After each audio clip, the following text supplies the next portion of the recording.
ಸೋಲನಂ ಮುರಿಕಾಟುಮ್ ಎಂಬ ಸಣ್ಣ ಮರದಲ್ಲಿ ಆಗುವ ಪೆಪಿನೋ ಡ್ಯೂಲ್ಸ್ ದಕ್ಷಿಣ ಅಮೆರಿಕ ಮೂಲದ್ದಾಗಿದೆ. ಯಥಾ ಪ್ರಕಾರ ಈ ಹಣ್ಣು ಲೋಕದ ಎಲ್ಲಾ ಕಡೆಗೆ ಹರಡಿದೆ. ಆಂಡೀಸ್ ಪರ್ವತ ವಲಯದ ಹಣ್ಣಾಗಿರುವುದರಿಂದ ಇದು ಎತ್ತರದ ಚಳಿ ಬಯಸಿ ಬೆಳೆಯುವ ಹಣ್ಣಾಗಿದೆ.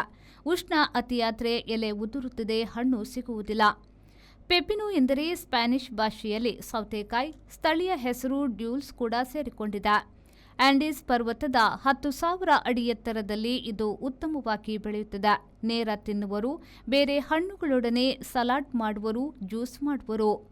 ಇದನ್ನು ಸ್ಪೇನರು ಸೌತೆ ಎಂದು ಕರೆದರೂ ಇದು ಬದನೆಕಾಯಿ ಜಾತಿಯ ಮರಿಮರವಾಗಿದೆ. ಕೊಲಂಬಿಯಾ, ಚಿಲಿ, ಕೊಲಂಬಿಯಾ, ಪೆರು, ಕೆನ್ಯಾ ಅಲ್ಲದೆ Morocco, Spain, Israel, USA, Japan, European union ಮೊದಲಾದ ಕಡೆ ಬೆಳೆಯುವರು. ಇದು ಸೂಕ್ಷ್ಮ ಹಣ್ಣಾದ್ದರಿಂದ ಬೇಗ ಹಾಳಾಗುವುದರಿಂದ ರಫ್ತು ಬಹುತೇಕ ದೇಶಗಳಲ್ಲಿ ಇಲ್ಲ. ನ್ಯೂಜಿಲೆಂಡ್, ಟರ್ಕಿ, ಮಾರಿಷಿಯಸ್, ಚಿಲಿ ದೇಶಗಳಲ್ಲಿ ವಿಶೇಷ ಪೆಪಿನೋ ಡ್ಯೂಲ್ಸ್ ತಳಿ ಅಭಿವೃದ್ಧಿಪಡಿಸಿದ್ದಾರೆ. ಬೆಳೆದು ರಫ್ತು ಮಾಡುತ್ತಾರೆ.